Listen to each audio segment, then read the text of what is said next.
There's an additional issue with pornography, which is not often discussed, which is that, remember, guys in particular, the brain is a learning prediction machine. And I'm not trying to say that all pornography is bad, but there are good data to support the idea that if your brain learns to be aroused by watching other people have sex, it is not necessarily going to carry over to the ability to get aroused when you're one-on-one with somebody else, right? Especially young kids who are consuming a lot of pornography, the brain is learning sexual arousal to other people having sex. So you're going to program yourself into being a voyeur? Or just create challenges in sexual interactions with a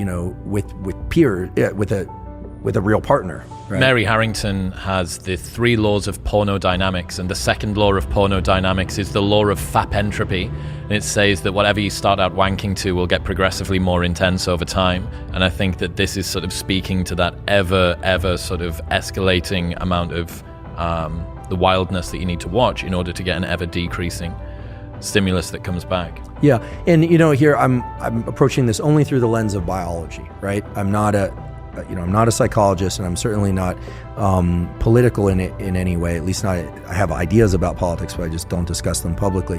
But the idea here is that I'm not saying pornography as a stimulus is bad or good. What I'm saying is it, in its availability and its extreme forms, it's a very potent stimulus, and very potent stimuli of any kind, extremely palatable food, extreme pornography, extreme experiences like bungee cord jumping, those set a threshold for dopamine release. And Anna will tell you that, and I'm sure she did, that the higher the dopamine peak, the bigger the drop afterwards. And it's not that you drop to baseline, you drop below baseline.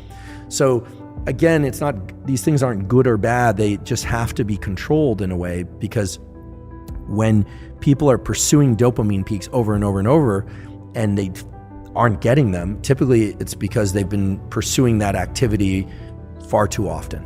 And you're saying perhaps take a break from that, and there may be an ability for yourself, your system, to reset. Right. Yeah. Yeah, I mean, in theory, all the things that we're talking about with pornography could be superimposed onto food, or could be superimposed onto real sex, right? That one also has to be cautious there, right?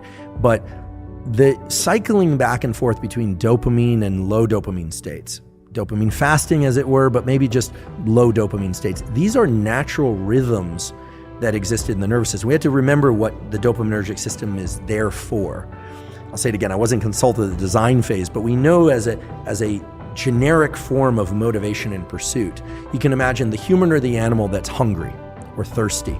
It needs energy to go pursue the thing. So the idea that you have to eat in order to get energy, that's true, but you need energy in order to get the thing to eat. So our nervous system has energy also, that's dopamine and epinephrine.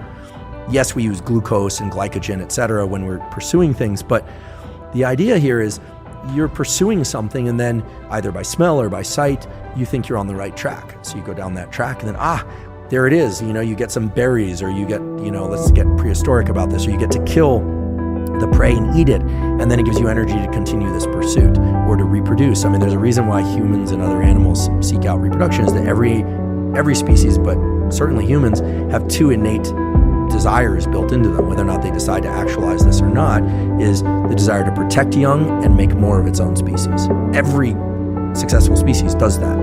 Even if people don't have children, in general, people care about children because of what they represent. Very few people dislike children. I mean, there are a few mutants out there that dislike children, but you always worry about them.